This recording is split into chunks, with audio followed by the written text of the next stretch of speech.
Go, Laura. All right. So this chapter 8, I met Walloo Malie. This was kind of I don't know, it's a pretty nice chapter, I thought. The descriptions of where he was, where Aphraar was kind of, found himself in this place, and his description of this place kind of gave us a really good understanding of what condition you would sort of need to be in to get to this place. So it kind of sparked a few questions there for me. But we'll start on page 67. Was not this the scaredly appointed trysting place to which tear-dimmed eyes have looked uncertainly forward, and where broken hearts would have covenanted to meet, had not that icy grip suffocated speech as we slipped into the arms of long silence? What does Aphraar mean by where broken hearts would have covenanted to meet, had not that icy grip suffocated speech as we slipped into the arms of long silence? I personally didn't have an answer for this, so I'm asking if anyone else has a little bit more of an understanding.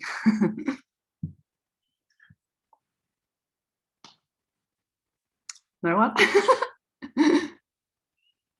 Michael. I think that's where when you're on earth and somebody is dying, you say, well, I'll meet you in the spirit world, or I'll meet you in heaven. And I think that's what he's picturing. The icy hand that separates the living from the dying. And that's what I think. That's my opinion. Yeah, right. That makes sense. Thanks. Michaela.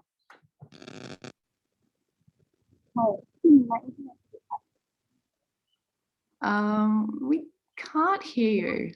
Are you? What about now? Yeah, that's better. Sorry. I hearing No, we've lost you again. Sorry, Michaela. Michaela, can you chat it? Can you put it in the chat box and we can read it? Yeah. Oh, I heard that. Can you hear me? Is that any better? Oh, yeah, I can hear you now. Yeah. I got these new earphones and they're crap, apparently. All right. So hearing what Michael said, that sounds like it could be it. But what it brought to my mind was, when we're children, we have this hope and this belief in a future with love and God. And then as we grow up, we kind of get sucked into the vortex of the spirits around us and the negativity on the planet. And so we kind of lose that passion and that voice to seek forward for this meeting with God. Yeah, right. Interesting. That's awesome. Thanks. Selena. Well, I kind of just took a stab at it because I don't really understand it. Just that if they only knew what was there for them, that they wouldn't stay in that sort of I kind of felt like that was maybe the icy grip of death, of maybe being in darker parts of death, the spirit world, thinking that's all there was for you, that this is what there is. If they only knew that there is this great place, that you have friends and people that care about you. Yeah. So like a sort of showing them that there's hope. Yeah, a hope that, like, compared to where he is, with most people pass, it's kind of, they're crying, they want their family, they're upset, they're not in a nice place, it's cold, they still feel like they're dead, or they don't know they're dead, or it's just a very sad place. Yeah. Okay, and Virginia. When I first read this, I had this feeling that he was talking about a soulmate. Oh, and wow. How they had that long partying and they were not together in life, and so there was sadness there, and I almost felt like he's coming to a place where he can grieve this. But I might be totally wrong because it's really not mentioned at all. It's just a feeling I had. So Yeah, That- interesting. Because at the end of the chapter, he starts to talk about his soulmate, doesn't he? But I don't know if he Yes. knows that yet. Yeah, because I thought he's come to this wonderful place where I thought he was happier and he loves his surroundings. And then this sounds rather sad and like slipping into sadness a little bit and perhaps grief. So that's why I thought of, is her name Clarice or Claire? Clarice? Yeah, okay. But I thought that's where he was coming to. So that's all. Awesome. Judith? I agree with Michael in that I thought this was kind of like a reference to the period of time this was written in, where when people died, you never saw them again, you cried endlessly for them. And there's been this real, chasm of, I guess, silence when someone passes. So that's what I thought it was referring to. I tried to analyze it myself at first, but it just didn't make a whole lot of sense.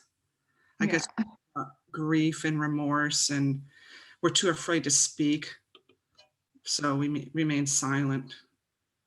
But yeah, it's an interesting one, isn't it? Thanks, Judith. Pat? Yeah, I actually had no idea what this meant until I'm just listening to everybody speak, and I'm thinking the sentence before that, he talks about gate was the entrance to the homeland. So he's in the 6th sphere, and he's saying, is this not the sacredly appointed trysting place? So is he referring from the 6th to the 7th rather than the physical to the spirit world? But I guess you could be in the 6th and the physical as well. But I was thinking, when you get to the 7th, you no longer have your facade and your injuries, and you don't need to speak anymore. It's maybe that's the silence that you're just feeling. That just came to me now, so I'm not sure what that means. Yeah, awesome. Thanks. And then there was one other hand up. Alicia. Yeah, but Michael had more or less said, and then Pat said the other thing I was going to say. So we're good. Thank you. Awesome. And Karen. Yeah, when I first read it, I thought, like Michael and Judith, that it meant that people, after you pass, there's just this long silence and you don't get to talk to people. But then I also felt, well, once you get to the 6th sphere, surely then you should be able to go and visit those people if they're below you, or if someone's higher than you would have seen them. And why would you be brokenhearted in the 6th sphere? So I'm wondering if it's more now that it is with God, like that this is the place that you would come to meet God, because you could still be brokenhearted about that you still don't have that relationship with God. So yeah, it's still not making a lot of sense to me, this passage as to why. It's the broken hearts part that gets me.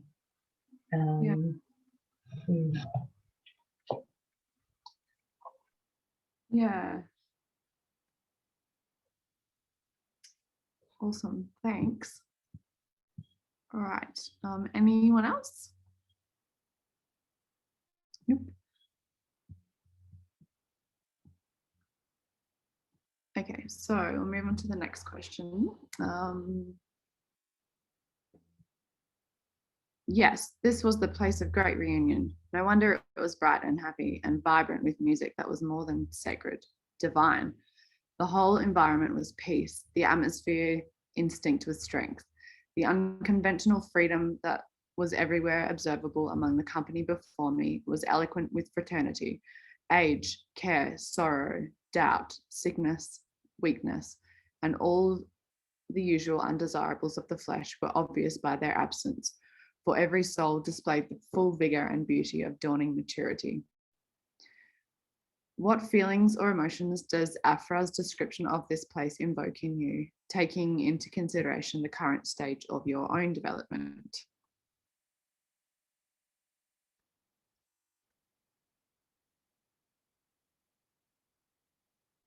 Alicia? Well, first of all, I felt like, wow, that's a long, long way away, like way in the distance. But at the same time, it brings up some faith. And I feel like walking walking a really long hike for like a month or something, I have to have a lot of stamina, but all I have to do is think every day, step by step. I have to just keep focused, and but I realize I'll obviously get sidetracked along the way, as I have been. Not obviously, but I do get sidetracked.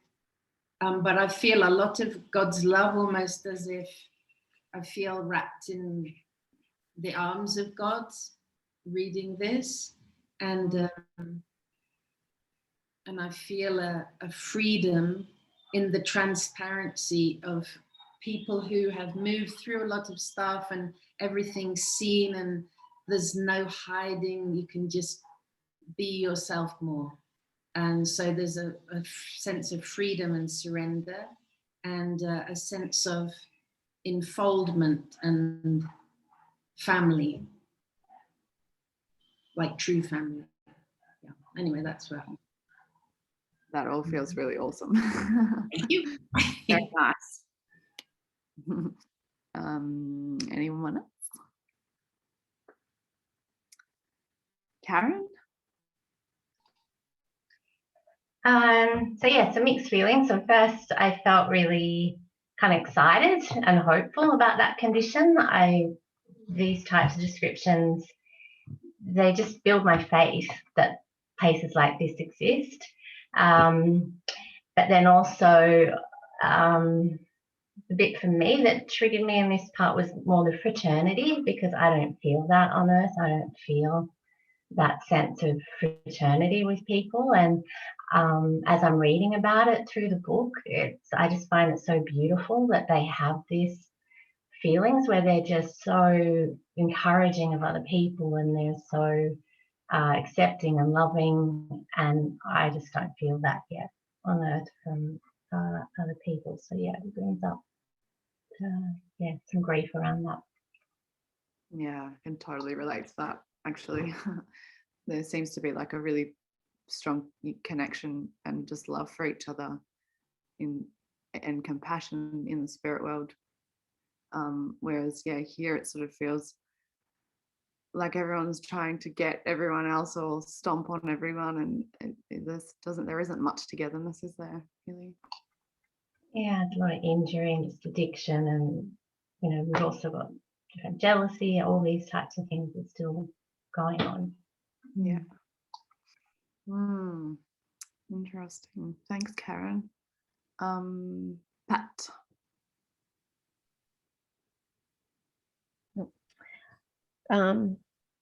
Actually, I had a lot of hope when I read this. Just words like happy, like my mission in life is to be happy, because I've never been happy. So I'm thinking I'm on a goal. That's what I want to do. And peace, to have peace and to feel strength. So it gave me a lot of encouragement just to keep going and to have faith that if I keep on this path, it will happen. I never looked at it the way Karen looked at it with fraternity, but it is true. And in my state right now, there's a lot of injury I have, that I don't love other people a lot, and I can't expect other people to love me if I'm not giving love. And so I'm part of the problem. So, but if I focus on what they're trying to teach us and what could happen, it does give me a lot of hope. And that if I use my will and I desire to love, I think, well, I'm hoping I'm going to get there someday. Yeah, absolutely. Yeah. And the part about how can we use this to develop faith, I believe that if we can trust in the truth of these books and trust that Aphraar is telling us the truth, that's how we can build our faith. Like when I read this book, I don't doubt it. I just trust that what he's telling us is true, because I know Jesus has read it like 20 times, and Jesus says he gets a lot out of it. And if he gets a lot out of it, I'm just going to trust that it's true and just keep reading it and know that when I do get triggered or if I have resistance, it's at my end. So it gives me a lot of faith and a lot of hope. Yeah, awesome. Michaela. I'm similar to the others in that just reading this and like Pat said, all the books, it's really helping me to expand my belief in God and to, you know, to stop being so limited by the physical reality of what's around us. So yeah. when I read something like that, I feel so much excitement, but it also makes me look at and question my limitations to letting that kind of fraternity in, you know, like we've always got spirits around us that can give us that kind of connection and want to. And so really just starting to prioritize the spiritual world and not so much the physical world. Yeah, that's a really good point, Michaela. Because we do, don't we? Like our guides are here to help us, and there must be fraternity in that, you know, and I guess the law of attraction works in that way too, bringing us people who have similar things going on. Yeah, really good points everyone's making. It was awesome. Judith. Yeah, I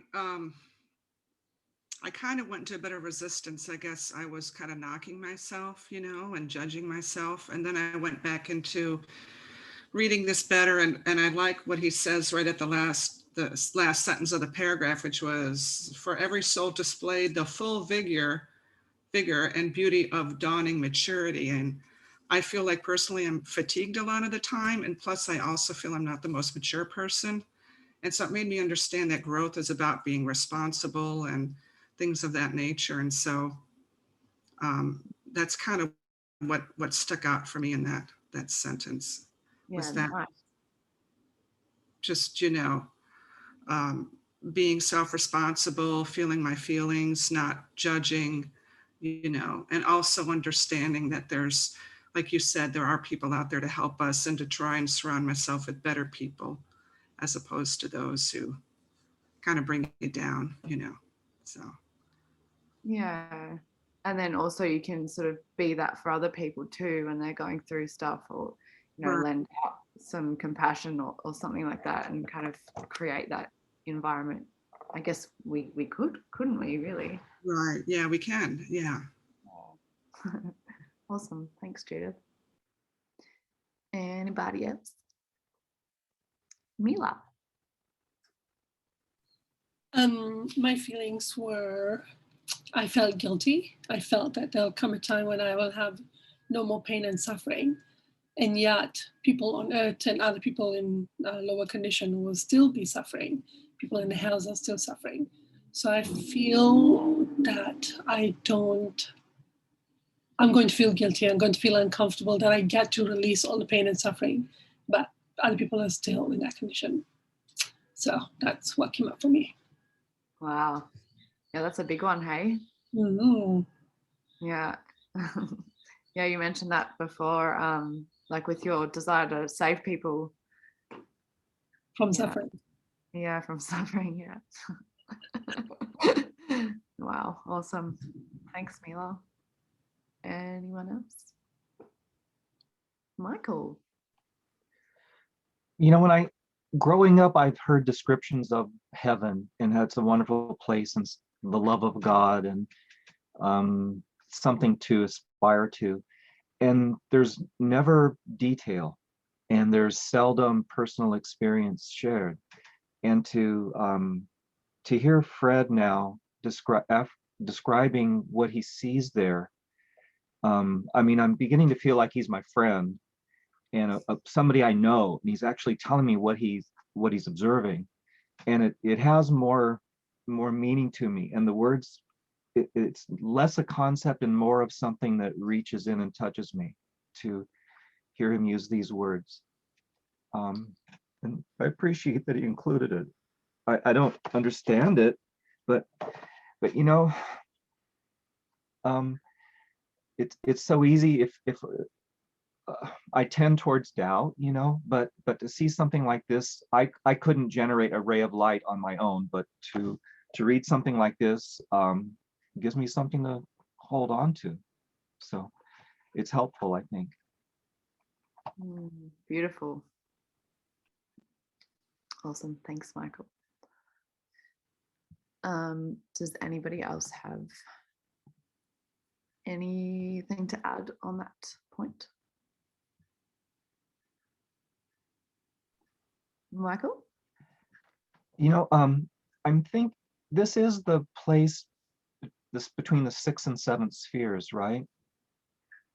I'm thinking Jesus has said that as we become transformed, we look like we're in our prime, and all these people that he's seeing in this court are all people that are almost in that condition. They're probably looking younger, healthier. And so I was thinking that from his first half of his statement, that this was a place where we reunite with our loved ones in the spirit world when we pass over. But these people are all advanced. So I'm thinking maybe that some other place where that God provides for people to have a reunion, maybe on those hills, you know. Do you remember in First book? Back in the first book? Yeah. Yep. So yeah, I sort of had a similar feeling when I read this. Is it feels like this is a place where, you know, the main injuries that everybody all had were kind of predominantly dealt with to a degree. Like, so, you know, with the sorrow, doubt, sickness, weakness, like all of those things weren't, and this could be my misunderstanding, I'm not sure yet, but this was kind of my initial feeling, was that those things weren't there. So all of these other places to start with have been about addressing some of these issues, and then this place felt to me like the main issue that we're dealing with now is, you know, like the removal of the flesh and, you know, kind of beliefs and whatnot, and growing to be at one with God, like before you go over the bridge. So yeah, my initial feeling was that, yeah, like this place must feel pretty good if people have already dealt with those things, and it felt like a happy place, you know, like where everyone's sort of together and we're in this similar sort of exciting place of what's next and learning our new skills and all of this sort of stuff. That was how I kind of perceived it to be. Yeah. And I did have another little thing on there. How can we use this? And I guess this was based on my perception of it. How can we use this, the feeling of this place of what Aphraar is describing, that there's, you know, light at the end of the tunnel, or as Omra so eloquently puts it, when once the vanguard ray breaks through the darkness, the morning glory is not far away. And I think this sort of was a bit touched on before, of just feeling like it gives you a bit of hope that you can get there. But is there anyone else that has anything to add to that?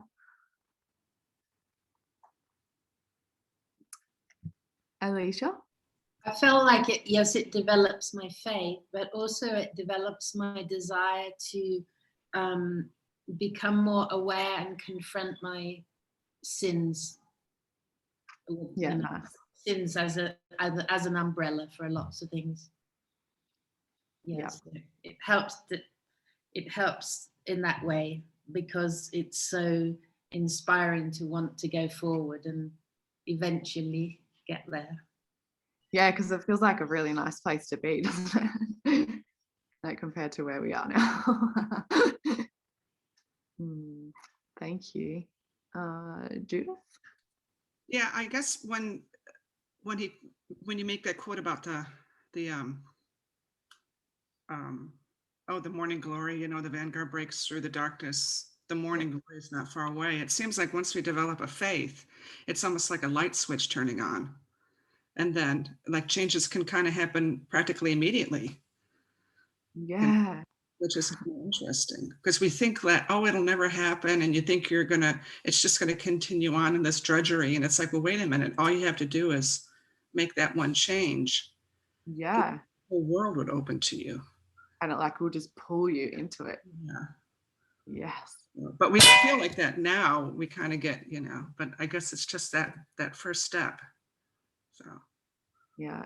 Because it's kind of easy to get bogged down in how bad we feel about how we're feeling. Yeah. There's, you know, without sort of thinking all I have to do is feel the thing and then I'll end up, you know, feeling a lot better and in a happy place. Like, Yeah. And yeah, I totally get that. Thanks. That's awesome. Judith, so can I ask Judith for some clarification? yeah. So Judith, what do you mean by a switch that can happen very quickly? Can you think of an example? What do you mean by that? Well, once you develop the faith that something can happen, okay, it's like, it just will actually happen. Oh, okay. I mean, like it would just be like suddenly a light turns on in the room. Yeah. Okay. Different. Okay. It's not Okay. Thank you. necessarily my personal experience. Yeah. Kind of how I'm kind of seeing that from that quote, what he means. Right. So you're kind of wondering, hey, what if it is possible that it can be that way? If that could happen that quickly once we Yeah. have a faith. Okay. Okay. Thank you. Okay. Yeah, and I guess like because currently we have a corrupt faith, don't we? That, you know, and that is our faith. So if we just change that to something that, you know, was true and that was real from God's perspective. Oh, sorry. Then it would change the way that we are able to progress in a lot of ways. Like it would hasten our progress because at the moment we have resistance and we believe that, you know, this corrupt faith is true and real, and so we're not really going to change from that until we, you know, start believing in something that's actually going to pull us. Am I making sense or am I just rambling?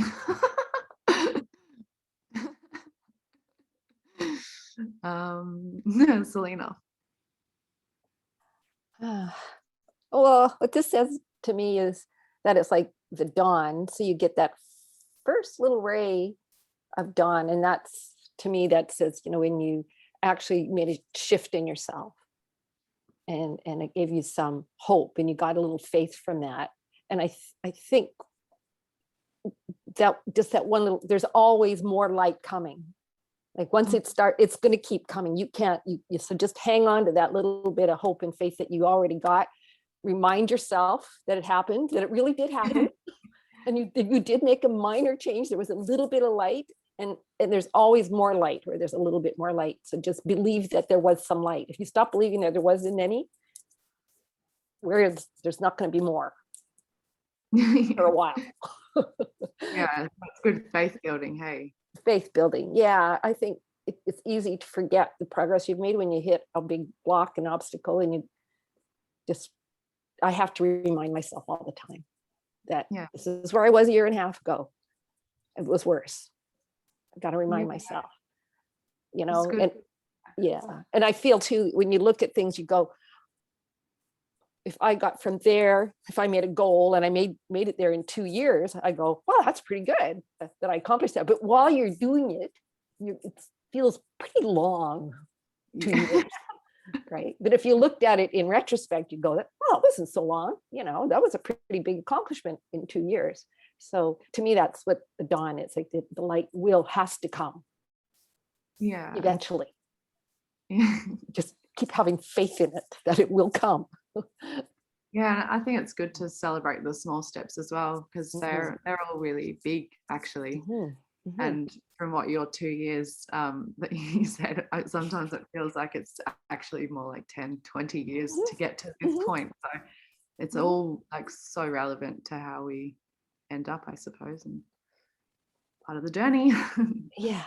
Yeah. Mm, Yeah. awesome. Thanks, Selena. Okay. Mila? So for my feelings, my resistance, which is that I feel guilty about feeling happy and completely free of all suffering and even memories, because the memories will only become, I think, just kind of like a fact, but there'll be no emotions attached to it. My faith is that someday it'll make sense to me that doing that will actually be more helpful. Like if I allow myself to be that happy, I will actually be of more service to others. So I have faith that someday it'll make sense. So if I can just keep going, someday it'll make sense to me that being full of happiness and joy is of more service to others than staying in my misery. I don't get it right now, but someday I will. So that's my faith. Yeah, and then imagine all the people you'll be able to help who have similar injuries to that as Yeah. well. Well, that'd be interesting. Yeah, that's a good point. Yeah. And, Be well versed in it. what's your fate, Laura? What's your answer to the question? So I was going to read it to myself again. Yeah, so I feel like similarly to what Selena said, is just this faith building sort of thing. Like, and Judith actually, yeah, like a carrot. I feel like, like a carrot and a donkey. I just feel like feeling about these places that Aphraar's talking about, and the conditions that people are in, and it's almost like a sense of achievement that they're there and to get to the next place. But to me it feels like, yeah, it's a beautiful reminder that it's possible for us to be in a place that that is happy and that feels good, and that we can be of service to others. And I kind of get excited about that prospect, that one day we might have enough love in our souls to just be completely of service and completely loving to everyone around us. And I guess it makes me feel like it's possible. Whereas, like a few years ago, that I don't think I even would have imagined that was possible. So yeah. So faith. to summarize, when you read that chapter in the book, the feeling in your soul is that I believe what I'm reading, this is real, and therefore I know I'll get there. Is that a good summary? Yeah, I feel like therefore it's possible for me to get there. Or not only possible, but it's quite likely that eventually, we'll all end up in this place at some point. Because the way that the laws operate on our soul, it's pretty difficult for us to go backwards if we have spent so much time and energy, working through our stuff. It's not going to be likely that we'll go backwards that much because it hurts, so I feel like it's almost inevitable that at some point in our development we'll get to this point. And I suppose this development of faith can help us get there more quickly. Yeah, that's my feeling. Well, your faith comes from your knowing in your soul that what you're reading is true. Yeah, I believe it to be true. Yeah, that's right. Yeah, it feels true. Yeah.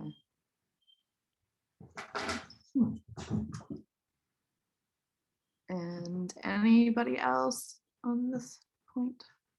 Move on to the next. Oh, Mike, you're just on mute. So I was along the same lines as you, Mila. I was wondering how, and you've answered it, but it's how to get from belief to faith. I have the old idea of faith, which is I have faith that something will happen, but Jesus gives us a more powerful model, a real model of faith. And I was wondering, how do I translate these pictures of a happy state into something that is transforming, I guess. I don't know. I just, it's easy for me to believe it and harder for me to have faith in it that's real. And I'm wondering if anybody had any insight, from what you've read or heard about faith. Recently, I've attempted to let myself process my corrupt fate, to just feel that horrible corrupt fate, like this feeling of I am doomed or my life will never get better or whatever my corrupt fate really is. I let myself go into those dark places. And it's very interesting that very quickly some rays of sunlight will filter through and it get replaced by real fate. It just something else just wakes up by processing the corrupt fate. So I don't know how it works, but letting myself feel the corrupt fate, and so because it feels dark, like you really believe it, but then something else replaces it, and that feeling feels like no one can take this away. Now I know what I know, and it's done. It's a done deal. It's inevitable. That feeling comes in. So that's what I'm experimenting with. So I feel like there's a spirit attached with this, because I feel like a release as you're saying it. But what the insight that comes to me is that a statement like this is truth, and it shines as a light and in contrast to what I currently believe. And so when I see something that's true, that's different from what I believe, that which I believe is my corrupt faith, and then I can go into it and feel that and know, oh, hey, Mike, this is something you believe that's not true. See how you feel about it. And then in the process of releasing it, some faith just kind of comes because I'm releasing the error. Okay. I'm muting again. That's awesome. Thanks for sharing, both of you. Karen. I was just going to add on to that, that after you felt the corrupt faith, for me, what I find really builds my faith is looking for personal experiences that people, so something like this, that Aphraar, what you were saying earlier, Michael, that it's his giving his personal experience, that tends to build my faith when I see that other people have done it. And what I feel really builds my faith is if I pray to God for God's truth on it. And when I feel God's truth on it, that's when I feel a real change has happened. So, but yeah, you need to release the corrupt faith before to do that. Awesome. Thanks, Karen. Michaela. I just wanted to add something as well, that because Michael, it seems that a lot of these phrases really touch your heart, and I find if I just let myself stay in that place where the phrases are touching my heart and kind of expand on it, that helps me to build my faith, because I can feel the truth of what's being said, and I open myself to God in those moments, or to whatever it is my guides are wanting me to connect to around it, and that's when everything starts to unravel.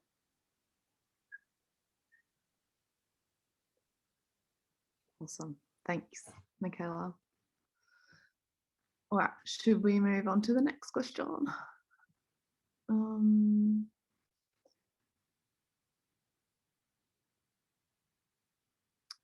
Okay, so it was in the observation of this fact that I discovered another wonder. I'd always been more or less familiar with the idea of types of beauty, but the possibility of its almost infinite variety had never been even suggested to me before. I saw and understood it now, and why should it not be that beauty is capable of diversity as ugliness? Have you ever considered that beauty is capable of diversity as ugliness? And what does beauty look or feel like to you? And how do you feel the world's current view of beauty may perhaps distort our definition or understanding of what beauty really is in the way that Aphraar describes it here.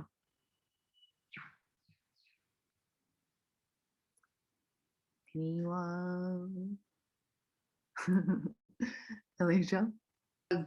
Go on then. Well, actually, the first thing that came to me was that I haven't thought about ugliness being diverse. I've thought about beauty being diverse and in all its intricacies, and somehow ugliness feels more limiting and beauty feels ever expansive to me. And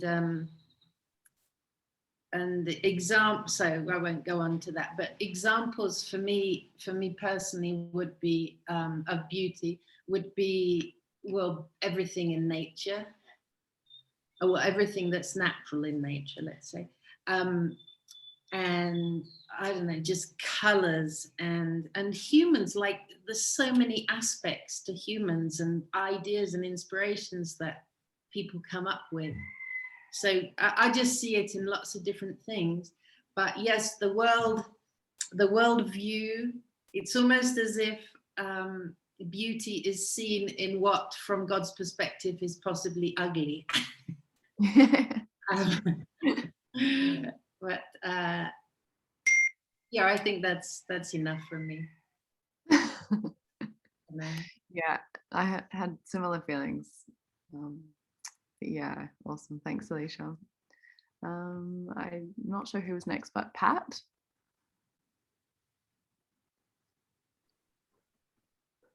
I actually find it difficult to see beauty in the world right now. I do think there's a lot of beauty in the spirit world, especially the second sphere and higher.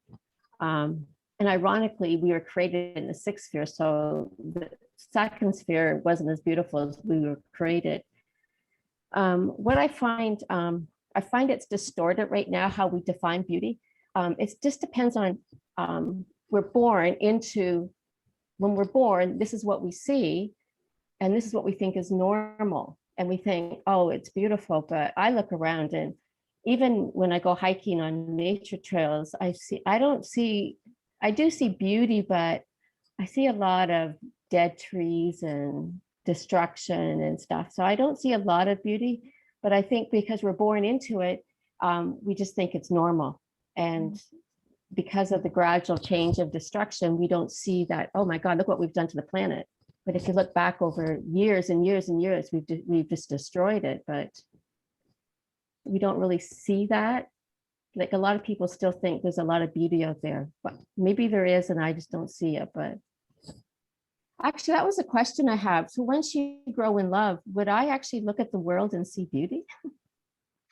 Really good question. I was just sort of thinking that as you were mentioning, because it really is so easy to look around and still see so many beautiful things, but not, just be completely in a facade about the fact that we are destroying the place. Yeah, awesome question. Thanks, Pat. Does anyone else have an answer to Pat's question? Alrighty, who is next? Judith?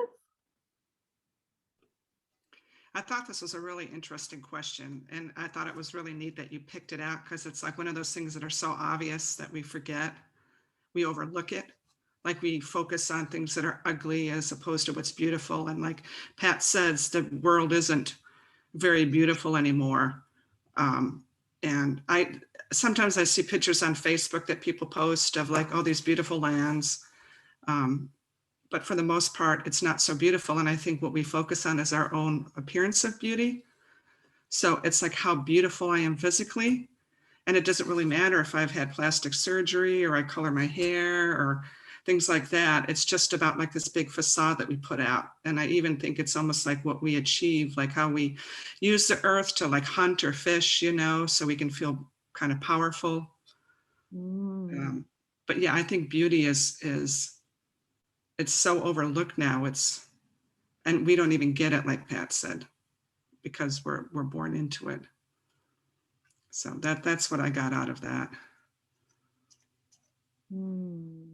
Yeah, really good points. Thanks, Judith. Selena. Well, this is actually kind of a favorite topic for me. I really like the concept of beauty, and why do we even see beauty? Why when I was a little girl would I look at a sunset on the prairies and just feel it, and just feel this expansive heart, the beautiful colors, and they change every second, and you just look at it, and nobody taught me that it was beautiful. Nobody said, you should appreciate the sunset. It's beautiful. God painted it or something. Nobody said that to me.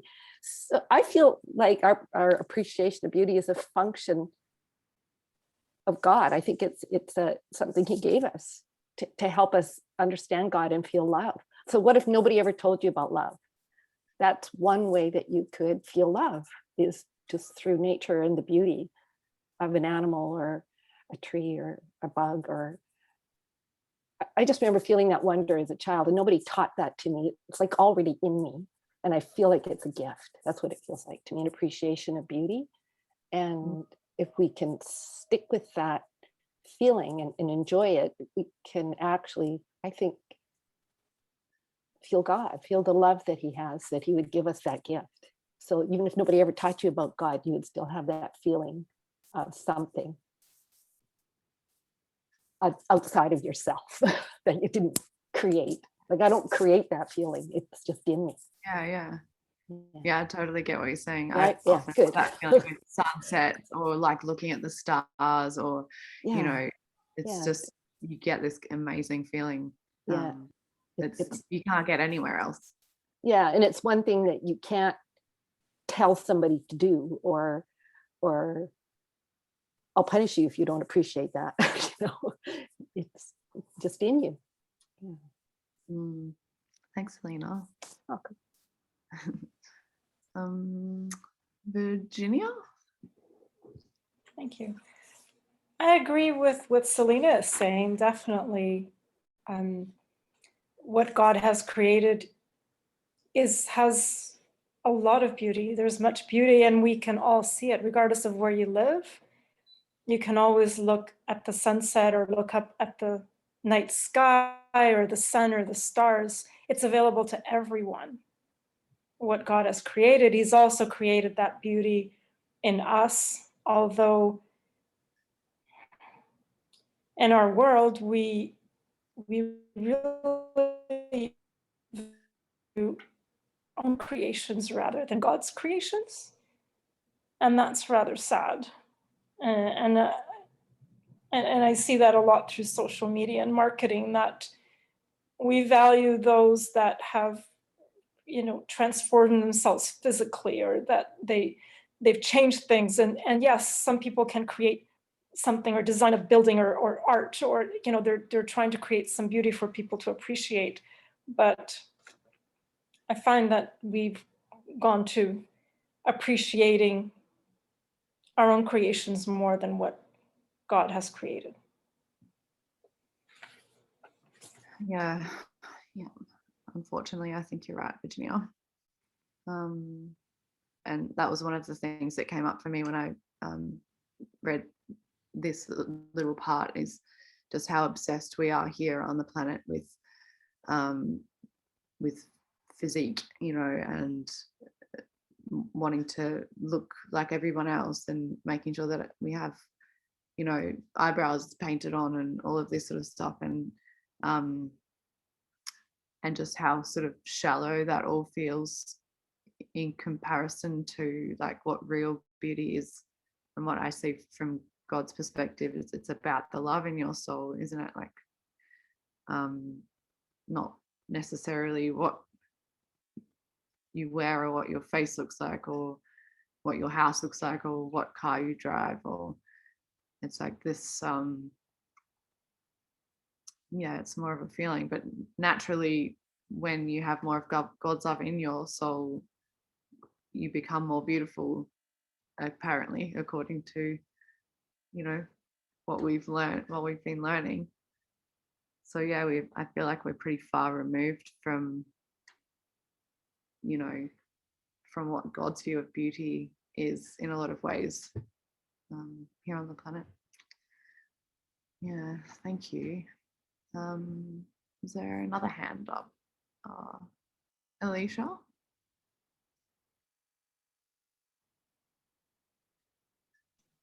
Oh, it was just to add a little bit in being aware of all the destruction, as Pat, for example, said about walking through the forest and there's a tree chopped down, or there's been a fire, or whatever's happened.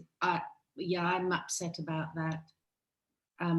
But there's another part of beauty for me, in that I can also start to see in this learning about God's laws are just taking care of it so amazingly.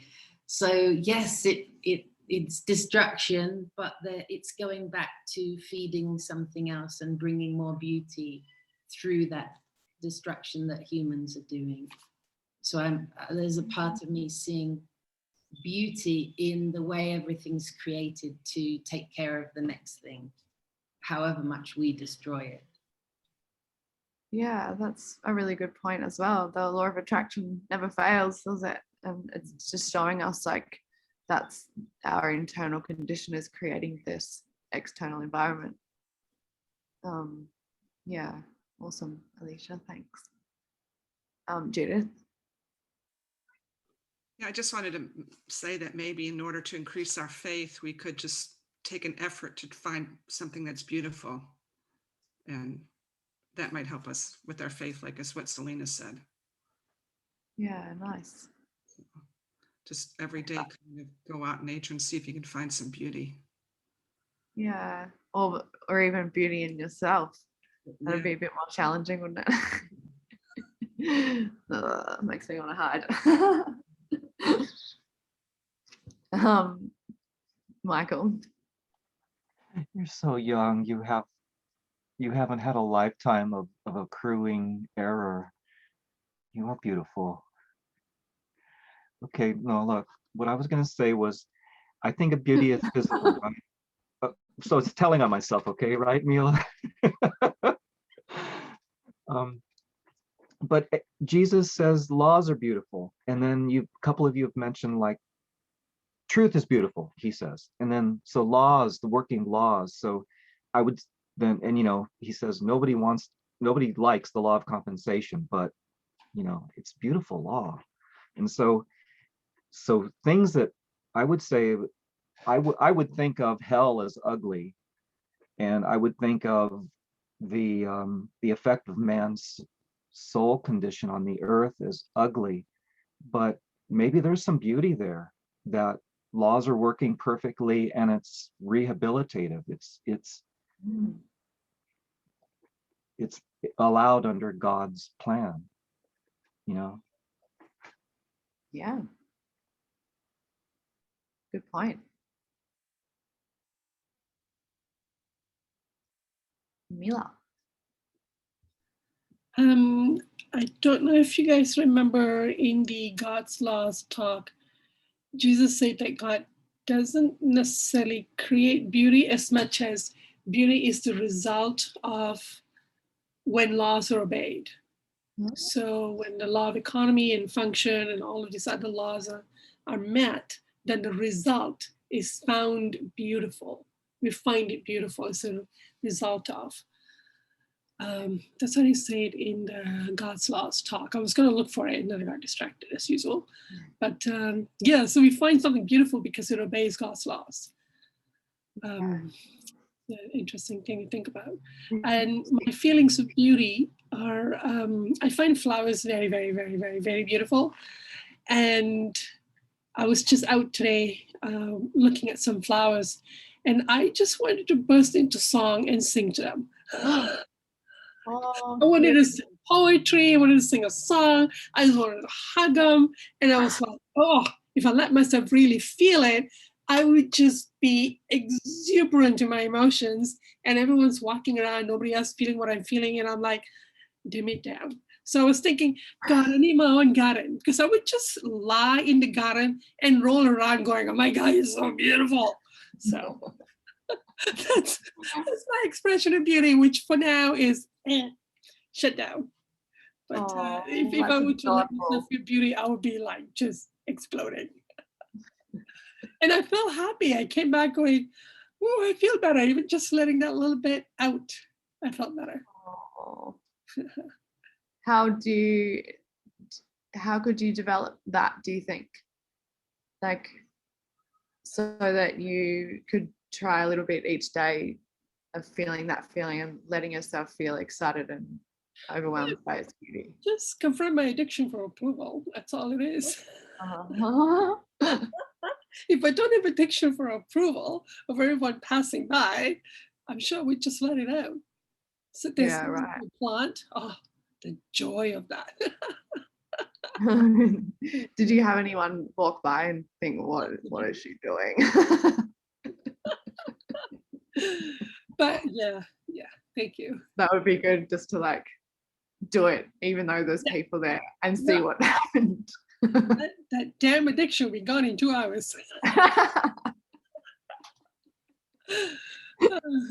Oh, that's beautiful. Awesome. Thanks, Mila. I'm not sure who was next, but Selena.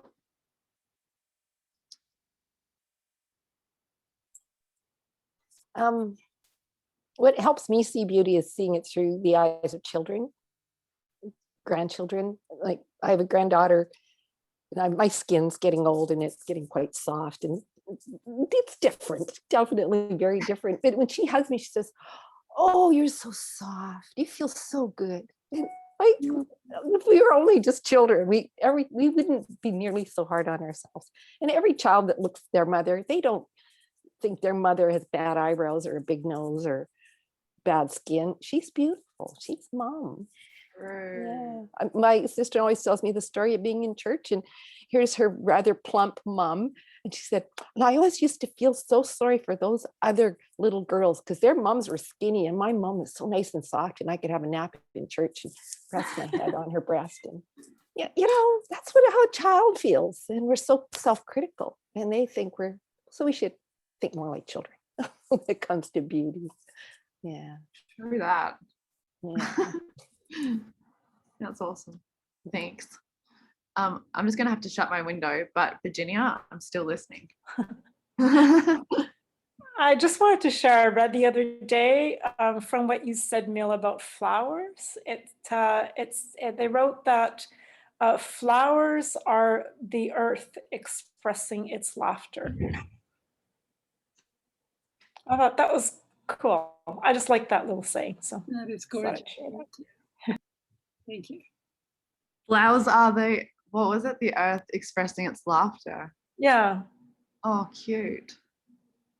That's adorable. I feel like mushrooms are kind of in that category as well. They've got a job to do, but they're awesome. All right. Is there anyone else that has anything to add to that? Okay, well, I will move on to the next question.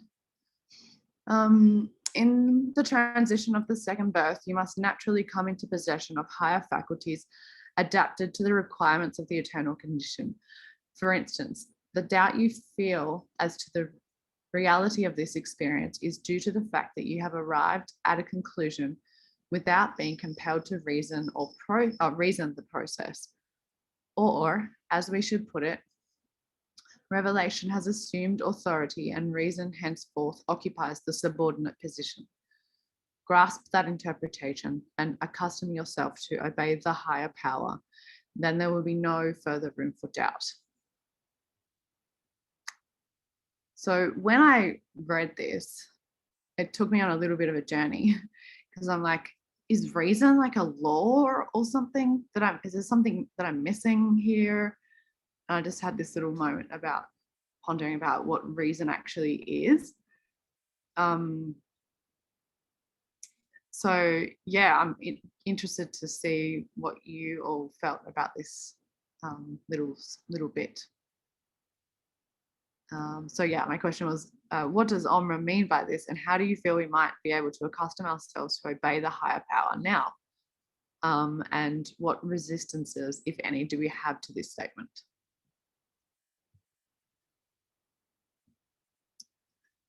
Karen. Yeah, when I first read this, I got a bit confused. At first, I thought, hang on, is he saying that reason is a higher authority than revelation? I was thinking, and yeah, I was getting confused with it. And then I had to really look up what reason was and what revelation was, and I found that helpful. So I might just share that in case anyone else or any spirits might. So reason is the power of the mind to think, understand, and form judgments logically. So I feel that's what we're all doing all the time. We've been taught to use our reason. Whereas revelation is the divine disclosure to humans of something relating to human existence. That's when God's directly giving us knowledge. And so when I looked at it, he's saying, well, no, revelation is a higher power than our own reason and logic. And I also found back in chapter 4, I was looking at chapter 4 the other day, and I saw it also had a quote about this, which said, it's on page 41 of the PDF, and it's saying to Aphraar, your spiritual eyes are opening to see the beauty of the true light. The darkness caused by the glamour of reason is being superseded by the glory of revelation, which will shine more and more unto the perfect day, where your feet shall neither stumble nor turn aside. And I just felt that was really beautiful. I felt that was just saying, when we trust in these revelations from God, we will just get to this point where there will be no doubt. And that's really what this is, the quote that you picked out is really saying. We will not doubt when we really trust God and can really feel and these revelations he's giving to us. And then I was starting to feel, well, how do I start to obey that now? How do I start to trust what God's saying rather than using my reason and logic and intellect to try and come to a decision? And yeah, it's not so easy, is it? I can do it sometimes on some topics. Other topics I'm resistive and want to keep going with my own. I can't feel what God thinks about some topics, so I'm kind of stuck using my reason and logic and my own feelings about it. Yeah, for sure. That was awesome. I kind of went on a similar journey with trying to work out what that actually meant. And it seemed like there was a bit of a theme of doubt in this chapter, like where they are, like part of their process is to remove that doubt so that they can then allow in God's revelation. But I guess for me, like I feel so injured and I don't know how to trust or who to trust as so it's not always easy to receive God's truth on something when we're when we've got so much baggage in the way. But it feels like a nice thought for me. Thanks, Karen. Is there anyone else? Mila.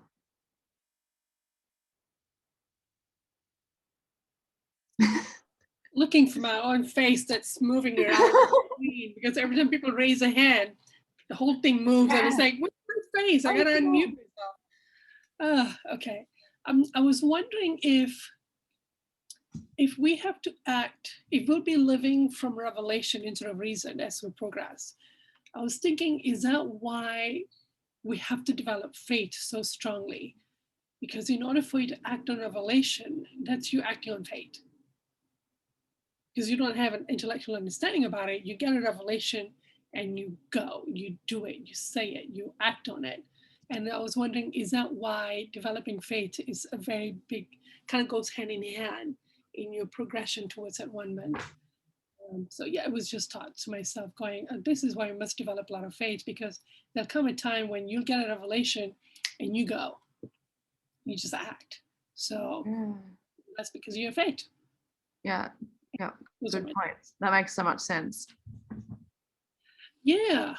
And then I was thinking, how to accustom myself. I was thinking of practicing it in small steps. Like if I am receiving some revelation now, I could act in small ways on them, just do little action, do small steps, small safe experiments. And over time, it will build my faith as well as the ability to differentiate if I was getting a revelation or if I was getting spirit influence, if I was being manipulated, because that is going to happen too. So those were some of my ideas. Yeah. Yeah. Awesome. That could be a whole topic on itself, really, couldn't it? Yeah, nice one. Awesome. Michaela? One thing that I feel that that Miller's really helped me with this is like to ask for God's opinion a lot more, and to really engage a conversation with God on a much more regular basis, so that I am more inclined to engage with my heart rather than my head. Yep. Always a really good reminder. Yeah, thanks. Yeah, it actually works too, I've started to notice, which is exciting. Yeah. Yeah, when we actually do the thing. Yeah. Oh.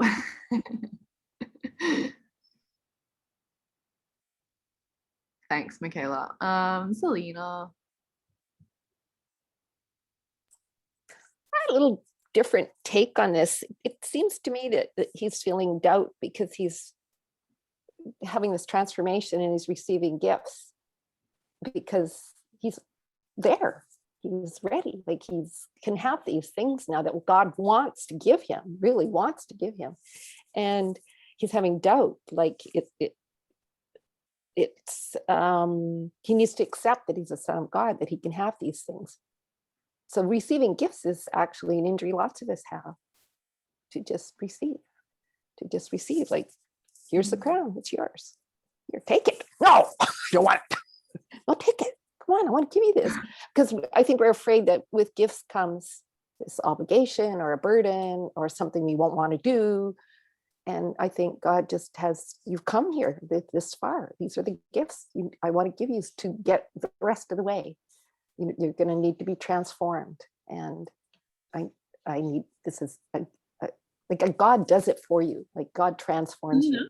Yes? Are you referring to revelation as gifts? That he's receiving gifts? The revelations? Yeah, I think that he's so. now able to receive revelation. He has got this extra sense. Yes. Well, I was kind of more relating to the beginner part, that you must naturally come into possession of higher faculties adopted to the requirements of the internal condition.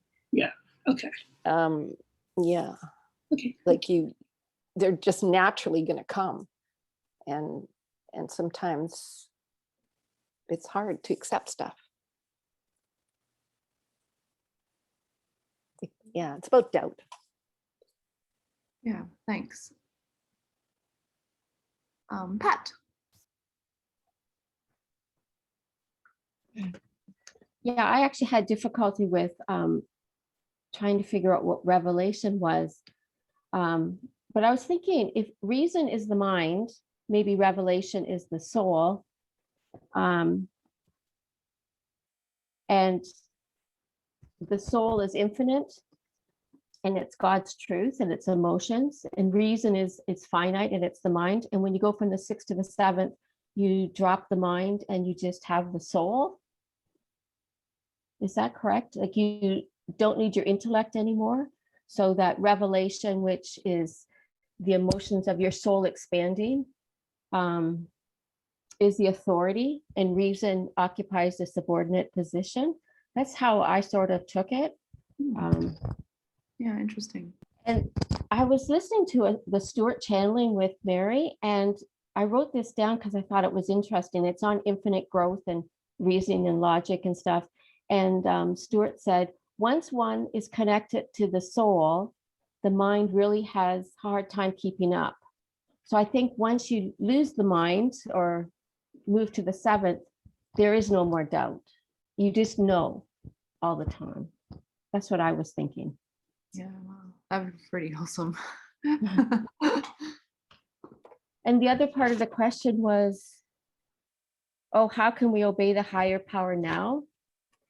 And for me personally, if I can be honest with myself and be humble and recognizing that I'm arrogantly holding on to false beliefs, or I already think I know, then I don't have a chance of learning anything new because I already think I know. So I think if I got rid of that, that is one way that I can start to desire to develop these, or a new way of thinking, or learning the truth, or knowing the truth.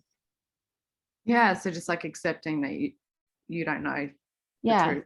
Yeah. just think you have to relearn everything, and it's just like a child, you just have to start over and relearn everything that you thought you knew. Yeah. And ask the one who does know. Yeah, exactly. Yeah. Yeah, like someone just suggested, like Mila's always saying, ask what God's opinion on this is. I actually have that written down somewhere. Always ask what God's opinion is. And I never hear it, but I keep asking, hoping one day I'm going to hear it. Yeah. Yeah. And also what God's faith is, that came up a little while ago too. Ask what God's faith is on that topic. So, or, ask what God's faith is in of you being able to learn the truth from God. Like, Oh, how does that's a God good feel one. about Yeah, yeah. I'll try that one. it? Thanks. Because if God has a better faith than I do on the topic, then probably I probably want to, maybe adopt that one, work out why I'm resistant. Yeah, absolutely. Absolutely. Thank you. Yeah, thanks. Does anyone else have anything? Just to clarify, I like to say, ask for God's feelings on the topic, not opinion. Feelings, because God speaks through feelings. So, just to be clear, thank you. Thanks.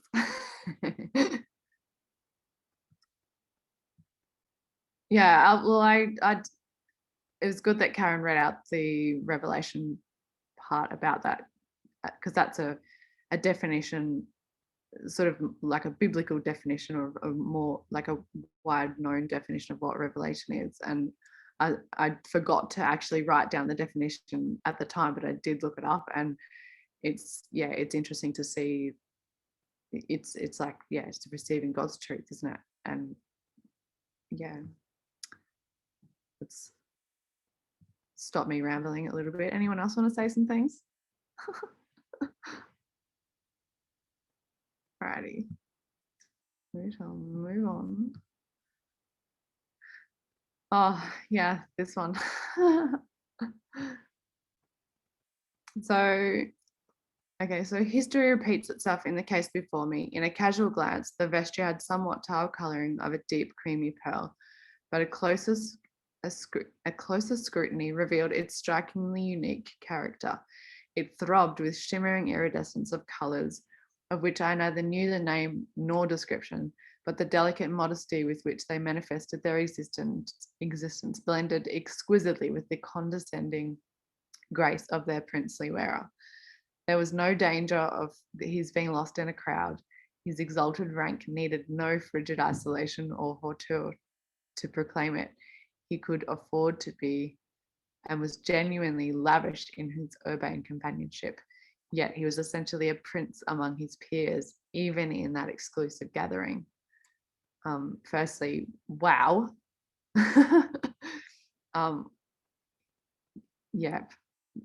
Kind of speechless about that. But I kind of thought maybe to ask what we all sort of thought our current robes would look like, and have we ever imagined ourselves to be, robed in this kind of lavish way? Or this Walloo Malie seems like a pretty incredible experience of a person to have met or witnessed.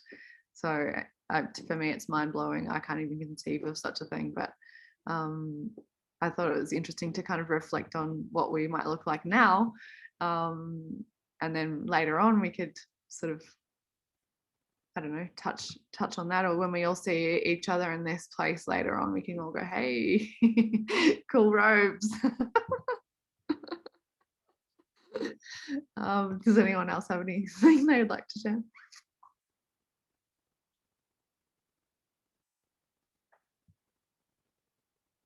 Karen? Yeah, I really like this question, and it brought up quite a few things. So first I was trying to sense, yeah, what would mine look like now? And so I was trying to ask my guides and get a visual, and I just got this green color. And then I was thinking, oh, but what would I like it to look like? And I think I want it to look more like Walloo Malie. So I want it to be this iridescent, shimmering, that just sounds so beautiful. And then suddenly I just got so confronted because I realized I didn't get to choose. Like, I don't get to choose what this looks like. And now I can just go to my wardrobe and pick whatever I want to wear. But when I get there, I'm not going to be able to. And I got pretty mad about that because I was feeling so restricted about it. And I realized I've got this really unloving demand and expectation that I should be able to wear what I want. And I was kind of reflecting on, I feel like at this point in history, especially for women, we have such a vast array of clothes we can wear. Like, we can wear pretty much anything a man wears, like, you know, suits, jeans, jumpers. Plus we wear, you know, dresses, and there's just so many different things we could step out into the world with, and it's just so available to us. I can just order something on the internet and it turns up next week. And I was just feeling that's not loving, like this culture we've built on fast fashion. And and then I could feel my rebellion against it. I started to think, how can I jazz up this robe? Are there accessories? Are there scarves or the jewelry that I can add to it? And I was realizing it was a rebellion about what it actually said. And I don't think I'm grasping yet that these robes are actually part of this. I can't remember where it was in the books, but there was a lady trying to rip it off because she didn't like it, or a man or something, and he couldn't because it was attached to him. That's right, there was a man, wasn't he? He was so angry at the state of what he was wearing, and he was demanding new clothes. And it's, yeah, I feel like I haven't grasped that. That's part of me, because now clothes I just change as I like, because I'm not grasping they're part of me. But I did reflect as well. I thought there are some people on earth that don't change their clothes, that do wear the same thing all the time. Like, in my travels, I've come across people, I was thinking more traditional tribal people. Like, I remember some of the tribes in Ethiopia, they wore the same thing every day. They were more animal skins, and they didn't have access to all of these things that we in the West have access to. Yeah. Or the other people I thought of are doing it more for religious reasons. So like Buddhist monks wearing their orange, or like nuns that traditionally would wear the same outfit every day. So some people are fine wearing the same thing every day already on Earth, but I'm not yet. So I've got to work through that, or else I'm going to arrive there and probably week 2 I'll be having a meltdown because I'm just going to wear it for the first week, and week 2 I'll be wanting to change it. But yeah, might be a good motivator to progress. Yeah, I need to deal with that now, so I might need to wear the same thing every day for a month or something. How I feel. Yeah, I guess as well, like priests and, you know, the hierarchy of popes and bishops and all of that, they all had more lavished outfits the higher in the ranks they got. So yeah, that's a good point. It's kind of an interesting, yeah, you know what I mean. But it's not real, is it? It's not based on progress, not in the way that, you know, in the spirit world, how it really works. There's a little alluding to that though, possibly. All right. Alicia. Oh, you're on mute. I thought it was Selena, but oh, sorry. No worries. I mean, if Selena's okay. So I'm remembering from years ago, I haven't done this for years, but having my aura photograph taken. Oh, yeah. And it's showing certain colors. And I'm particularly remembering I became friendly with somebody who had a camera, an aura photographing camera. And I remember I had an angry evening, let's say, and the next day, suddenly my aura colors had a flash of red in them. And there was another time when I didn't have to, but I wanted to create some colors for a business I was doing. And I had this vision of an abalone shell. So those colors since then, I have to say, most of my wardrobe, not all, but most of my wardrobe is like the colors of the inside of an abalone shell since like many years ago. So turquoises. So maybe those are the colors that I aspire to. I'm not saying that they are my colors by any means, but maybe they're my aspirational colors. Yeah, good point, actually. Awesome, thank you. And we've just got 6 minutes left before 10:30. Thanks, Mila. Selena. I don't really know what color I would be there, but I'll tell you, if I'm in either gray or black or brown, oh, God forbid, taupe, that will be very motivating to me. Yeah. Especially if it's reflecting also in my environment. Like, I just don't know how long I can live without purple. I really don't. So I think it'd be very motivating to me if there's an absence of color, because that's the part I'm looking forward to the most. So if there's no, that's a big sign to me. You got some work to do. Yeah. So, I mean, I wouldn't be okay with it, but I would definitely get it. Yeah. Yeah. Yeah, interesting. Hey, I'm obviously a bit of a mustard and green fan. But when I was a bit scared of seeing myself, and I think I've actually got quite a few tears in me, and I feel gray and dark. That's what I feel like I look like at the moment. Yeah, kind of confronting. Anyway, does anyone else have any last things to say? Or Mila, you had another question about when they came to Earth, like with Walloo Malie, because it might come up in the next chapter a bit more. Hey, that hopefully, yeah, that was yeah. I was just thinking of question in case we got to our questions quickly, but no, we're good. Just enough. You came up with good questions for the amount of time. So yeah, awesome. That kind of worked out. Yeah, thanks everyone. It was fun and scary.